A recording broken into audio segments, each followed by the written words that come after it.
In today's video, we're going to be running through my team selection ahead of Game Week 13. Of course, we're going to be giving you guys the best data to make the best decisions this game week as well. And of course, the hot topic for this game week, we're of course going to be discussing captaincy and which, in my opinion, is going to be the best player to captain this game week.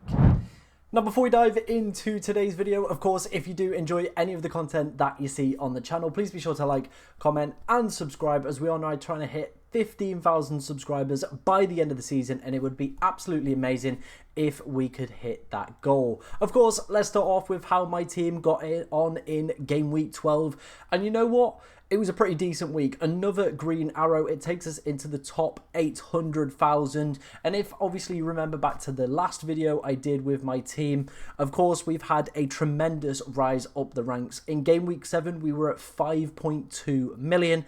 Now, like I said, we are just creeping inside the top 800,000. So if you are a little bit concerned about your rank, maybe things haven't been going your way the past few weeks, don't worry. There is plenty of time to pull it round, obviously with the correct captaincy decisions and of course some super great picks that, you know, not even like differential picks I've gone for. It's just picks that have been quite conventional that people have been suggesting. I've just gone with it because the fixtures are there or the players look decent. So that is the way that I brought it around, and that is something that you can do as well. Of course, we will try to help you make those best decisions on this channel as well. So of course, the standout players, Cunha, the guy's been absolutely immense. I'm so glad I own him. He's probably going to go up to 7 million probably by the time of the deadline. Salah captain was the correct decision. Southampton away, always going to be an easy fixture. No real kind of thought process outside of that one. And then Mykolenko and Raya were the only other players to pick up points for this side. HAALAND, disappointing. And obviously we're going to talk about what my plan is to do with him for this game week. And then of course as well, Cole Palmer, a little bit disappointing. But of course, if Madueke isn't stood on the line, we get ourselves a goal, probably a couple bonus points as well, and we are looking at a 10-pointer, and we're not complaining about his contributions in this side. But overall, another good game week, another green arrow, and we can't ask for much more than that. Let's move on then. Let's take a look at the goals and clean sheet odds for Game Week 13. Of course, we'll be covering the betting odds with the stream on Jake on Thursday, and of course the deadline stream on Friday. We'll probably be going live around 3:30. So if you are new to the channel as well and want to obviously get your questions in, get your team rated by me, make sure you are hitting that subscribe button with bell notifications on as well, so you will be notified when I do go lives. In terms of that Friday fixture, Brighton against Southampton, it's looking very, very tasty in terms of projected goals as well. So João Pedro, Danny Welbeck, definitely going to be popular picks. Of course, it's the last roll for Nottingham Forest and their assets, so Aina and Chris Wood, with difficult fixtures on the horizon. Another decent fixture for Cunha and 8 Nuri to be playing in. Brentford Leicester as well, probably going to be one last dance for Brian Mbeumo and Visser, especially within my side and most people's sides as well. Arsenal have got a great fixture against West Ham as well, not only in terms of projected clean sheets, but I do fancy potentially maybe going SAKA captain, but we'll discuss that a little bit more. Spurs have got a decent fixture. Whether or not they can follow up that impressive win against Manchester City, we'll have to wait and see. And then Sunday is stacked with some absolutely cracking games. Chelsea versus Aston Villa, Manchester United versus Everton, and then of course the big one on Sunday, Liverpool versus Manchester City, arguably for FPL, Salah versus Erling Haaland. Some very, very tasty ties. And you know what? A big split in terms of captaincy this game week and where people are probably going to be looking in terms of their overall picks. But let's move on. Let's take a look at the 11FI data for the next few weeks. I do feel this is a really useful tool to be using to obviously be targeting certain teams and players for your side. So starting off first with the projected goals for the next 5 game weeks. It's looking fairly decent for Manchester City across the board. I know they've been struggling, but they still have been creating plenty of opportunities for Haaland. He's just been a little bit wasteful in front of goal. The good fixtures are on the rise for Arsenal as well. So SAKA definitely going to be a popular pick. Most people are going to be looking at. Chelsea are now on this pretty great fixture run coming up all the way realistically up until around game week 29. So obviously Cole Palmer, Nicholas Jackson, definitely worth some consideration as well. Brighton have the highest projected goals on the 11FI model as well for match day 13. They've also got a pretty decent fixture in 15 and 16 as well for projected goals. So João Pedro makes complete sense as a transfer to be looking to bring in. And obviously, I said in the last section that Nottingham Forest is probably going to be a last dance for Chris Wood. And as you can see here, the projected goals drop off. And if you just look at the FDR as well, some really, really difficult fixtures on the horizon for the Reds. Let's move on then. Let's take a look at projected clean sheets over that same time period as well. Arsenal, a team that I was quite bullish on last week. I said, you know, they've probably been a little bit unfortunate. They're still a pretty decent defence. They were still up there in terms of XG conceded as some of the best teams. They've now gone this absolutely immense fixture run. The 11-5 model is backing them. Well, we saw with the data earlier on from Fantasy Football Hub, also backing them for a clean sheet as well. I do imagine when the bookmakers data comes out as well, it's also probably going to be quite favourable for a clean sheet for the Gunners as well. They currently sit second for XG conceded as well in the league. So again, they are getting back to the levels that they were last season as well. And I do think over this time period, there's going to be some great fixtures for clean sheets as well. Like I spoke about with Chelsea and their projected goal numbers, the defensive numbers are also pretty decent. So I think picks like Levi Colwell, if fit and available, Gusto as well, if he recovers from his illness, could be decent shouts. Lewis Hall and Newcastle, you know, didn't look great on Monday night, but still some decent fixtures coming up. Brighton could also be an interesting proposition. They've got the second highest, or joint second highest, should I say, projected clean sheets on this run as well. So Van Heck, maybe Dunk if fit and available, could also be a decent shout to potentially look at. And then again, same goes for Nottingham Forest in terms of their defensive record as well. 38% chance this week, but after that, a real big drop-off. I know they're currently sat third for XG conceded, but with these really difficult fixtures coming up, I do think that there could be a big drop-off in terms of those numbers. But Ipswich, probably going to be one last game for Aina within my side. Let's move on. Let's take a look at the goal percentage chance, or anytime percentage chance of returns for people that I think could be worth potentially giving the armband to this week. Of course, this doesn't cover every single option. There's some that I have missed out, but interestingly, the Fantasy Football Hub model here does have Cole Palmer as the best option. Now, I know he blanked against Leicester. He's not been doing well recently in terms of those FPL points, but I feel like a game where Villa, they've not really done anything to kind of note in the past 5 games. I think it's now 5 without a win for Aston Villa. Obviously, a rest in midweek for Cole Palmer. That's something that can't be said for Mohamed Salah, SAKA, or HAALAND as well. So I think Cole Palmer could be a really good captaincy shout for this week. 72% chance of an anytime return. We'll also see with the projected points in a second. He's also up there as one of the top options. Mohamed Salah as well also has to be considered for this game week. Just the tremendous form he's been in.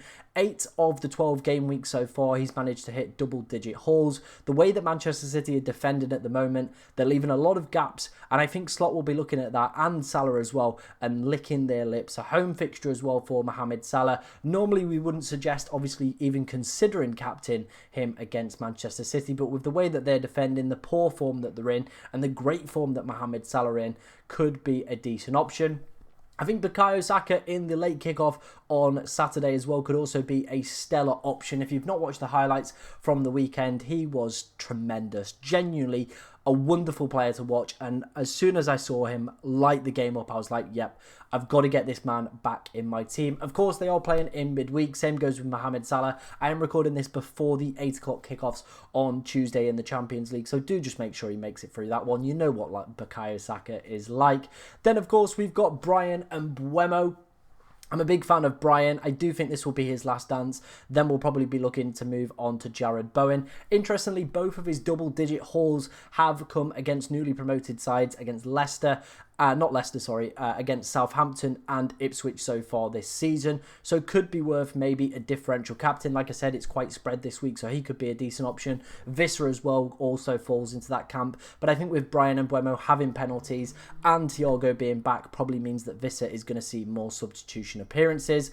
Cunha, I put him on here because, again, it's another decent-ish fixture with Bournemouth. And of course, you know, The way that he's been scoring points recently has just been tremendous. He's a BPS magnet. We spoke about that so much on the channel over the past few weeks as well. What I mean by that is basically before this guy has even done any sort of attacking actions, his baseline BPS is around 12, 13. So that usually means if he picks up an attack in return, whether that be an assist or a goal, he's probably heading into the bonus. And that's what you want with your players. Same with Mohamed Salah this season as well, and Cole Palmer. Both of those have also been BPS monsters. And then finally is going to be Erling Haaland. I think this is the lowest I've seen him on this list for an anytime chance of a return, to be honest. And it's not something we usually say with Haaland, is it?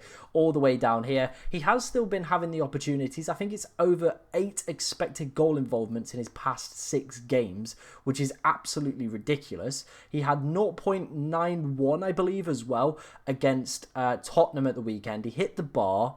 Whether or not the final game is maybe going to give him some confidence back, we'll have to wait and see. And of course, that is going to determine my transfer plans with him as well and how Manchester City look in that game. But at the same time, Feyenoord have been struggling out in the league. And at the same time as well, I do feel like this is the opportunity, if any time, to go against Erling Haaland. I did it earlier in the season. It didn't quite work out. But I think for his elevated price point, there is always that option to go without Erling Haaland. And definitely not a player I'm going to be considering for captaincy this week. But of course, we have to include him being one of the top premiums within the game. Right, let's move on to the next section. Let's look at predicted points for Game Week 13 in particular. And the Fantasy Football Hub model is absolutely loving Mohamed Salah as an option at 7.5 predicted points. And like I said, with the recent form and the way that he has become a BPS monster, the form that he's showing, 8 out of the 12 games with double-digit hauls, why would you not go against him? Manchester City looking awful. It could be just as simple as sticking the captaincy back on Mohamed Salah and hoping for another good game week. But I think Cole Palmer could be the one that does break the mold this week. Obviously, it's been a few weeks where he has been blanking. I do feel we're a game where it might be a little bit more in transition. Villa obviously playing him in midweek as well. So are Chelsea. But I do feel like Villa's game is going to be a lot more difficult than Chelsea's against some farmers in the Conference League. SAKA up there as well as another decent option, but there is quite a big drop-off in terms of his predicted points between Palmer and Salah as well. Like I spoke about in the last section, Chris Wood, probably going to be his last game week if you do have him. HAALAND as low as 6 on this list is something I was not expecting. And then, of course, Vissa, Cunha and Mbeumo, all players we spoke about in the last section, also looking decent options for this game week. Before we move on to my team selection ahead of game week 13 and of course talk about my transfer targets, let's look at the busy festive schedule. I've been including this in every single video. If you didn't know, or this is your first time playing FPL, of course, it's about to get very, very hectic. Of course, we have the Champions League or European round starting tonight, Tuesday night on the time of me recording. Then, of course, we have the Game Week 13 this weekend. Then it's a midweek Premier League round, which I will be, of course, doing deadline streams and plenty of videos coming your way for that one as well. Then we're back to weekend action. Then back to another European round. Then weekend action. Then we've got Carabao Cup. And then, of course, we've got the busy kind of over the Christmas period going into the New Year period as well, with the 21st, 26th and 29th. So my big recommendation for you guys in terms of player picks over the next few weeks is not to be picking dicey players with risky minutes. Maybe sorting out your bench a little bit as well, making sure you've got cover rather than 2 duds potentially on your bench, or maybe just an injured player. Or I've seen some people still have Barco or Stewart or people like that. It might be worth a little bit more investment in the bench over this busy festive period. But that's enough waffle from me. Let's dive into that team selection ahead of game week 13. Talk about my captain choice and of course talk about my transfer plans. Wasting no time, let's dive straight into this team selection then. Starting off first with our goalkeeper picks. I feel this one's going to be pretty self-explanatory. Of course, we're all going to be going for David Raya. We saw with the 11-5 data, decent projected clean sheets over the next few weeks coming up for Arsenal. So I'm, of course, going to be playing for him. And as like I said, second for XG in terms of the league as well. Fabianski is maybe offering himself up as an option, maybe further down the line, if he manages to keep his place. And we might do a little bit of rotation with Raya. But I always find that rotating goalkeepers does lead to headaches, so I'm probably just going to stick with Raya most weeks. Let's head on then into the back line, starting off first with Mykolenko. Unfortunately, because of the transfers I want to make going forward and obviously attacking wise, we are going to be left with Mykolenko in the side for not the easiest fixture away at Old Trafford. However, Everton haven't really been getting battered in recent weeks. He's been a pretty steady scorer, and I do feel like Almiron is still trying to figure out his best starting 11 and trying to get the best out of this side. So you never know, Everton might be able to nab something, but in terms of my other options on the bench, Greaves away at Nottingham Forest, don't really fancy, and then Konza, who is currently orange flagged as well. Again, not really feeling too confident on his ability to play for this game week. Ideally, we would obviously go and use one of our transfers, but we are using both of our transfers in the attacking department, which I feel is going to make the team look a lot better going forward. Next up is going to be Aït-Nouri. I don't really mind playing him this week. Again, looking at our other defensive options, we don't really have too much choice. Unfortunately, he is still hovering around on the 4 yellow cards, so hopefully he doesn't pick one up because we are going to need him in the next few weeks with the bench looking a little bit thin in terms of those defensive numbers and some of the transfer plans I do have coming up. But again, hopefully a clean sheet, home fixture for Wolves. They're still down there in terms of XG conceded. I would like to see them start to elevate themselves up, but in an ideal world, yeah, you know what? Let's just hope for the best with Aït-Nouri. And then finally, it is going to be Aina. One last dance, like I said, before the massive drop-off. As we saw with the 11-5 data, joint second in terms of a projected clean sheet for this game week. I imagine when the betting data comes out, one of Brighton or Forest are going to be pretty much probably around that 38-40%, maybe a little bit higher in terms of the bookmakers as well. They might even reach 42%, given how good Forest have been defensively so far this season. Currently sat third for XG conceded, so like I said, one final game for Aina within the side, or at least starting within the side before obviously a difficult period coming up for Nottingham Forest. Let's head on then into that midfield. First off, we're going to start off with Bryan Mbeumo. Again, probably one player that will be looking at the exit door next game week, with Jared Bowen's and West Ham's fixtures really taking an upturn. I was mightily impressed with his performance against Newcastle last night. So he, of course, everybody knows I have a massive soft spot for Jared Bowen. That will be the transfer we'll be making next week, as long as everything all goes according to plan. Then we've got Cole Palmer in here. We're going with him as our captain for this game week. We saw in the last section the anytime returns. He does have the highest one, and I feel Villa at the moment are looking very wobbly at the back. And I just think, you know, Emery's struggling with the system a little bit at the moment. Villa as an overall, there does feel a little bit of a downtrodden kind of feel to their side at the moment, especially in terms of the Premier League. It seems like the Champions League has been kind of their outlet of joy so far this season. Palmer hasn't been at the same levels we've seen from him, but I do feel like a more stretched game where he's going to obviously have to kind of play on the transition will probably benefit him more as a captain. The other player that is really tempting me this week is going to be Bukayo Saka, and he is going to be our first transferred in player. This would obviously require me taking out Harry Winks and putting in Bukayo Saka. Like I said, the fixtures coming up for the Gunners are impeccable, and I'm really hot on picking up this guy all the way up until game week 19. Around that point, we probably will be starting to look to bring back Erling Haaland in. There is a lot of fixtures coming up for Arsenal, with them being in both Champions League rounds midweek and of course the Carabao Cup, and that is the only thing that is potentially swaying me off going for Saka. Again, this is being recorded before he does play against Sporting Lisbon as well, so let's make sure he does obviously get through that one. Mohamed Salah, it is a difficult fixture, but the projected points, I'm really fancying him this game week on all the models that I use: FPL Review, Fantasy Football Hub, and of course Fantasy Football Fix. They're all fancying him to do pretty well, and maybe if you're a little bit stuck on captaincy, sticking it on Salah for one more week might not even be the worst idea. Then finally, let's move on into our forwards. We've got João Pedro, who will be coming in for Erling Haaland to allow us obviously to upgrade Bukayo Saka from Harry Winks. I'm a little bit concerned with his minutes, but the fact that the manager just keeps speaking so highly of him is he's just so brilliant as well. His underlying data is stupendous. We covered it in the FPL Experts video. I've seen so many content creators talk so positively about this guy as well. I think for the price point he is as well, he could be a fantastic player. They've got 2 newly promoted sides within the next 3 game weeks. and that does just make me a little bit excited. I think the news around Evan Ferguson potentially being allowed to leave in January as well means that Danny Welbeck's probably going to be the 9. I think João Pedro will be the confirmed 10 if he can keep himself fit as well. So I really, really like this move overall. Cunha's in here for another week. Again, was very, very high up on the predicted points, as was Visser for Brentford's probably final good game week coming up over this run of games. That front three is looking tremendous, genuinely frightening, all with home fixtures, 2 newly promoted sides in there as well. I'm feeling the front line could definitely do some damage this game week. That was my team selection ahead of game week 13. Let me know what you think of it down in the comment section below. Of course, if you've got any questions about your team as well, get them in, as we'll try to answer as many questions as we possibly can. But thank you very much for watching today, ladies and gentlemen, and good luck in game week 13.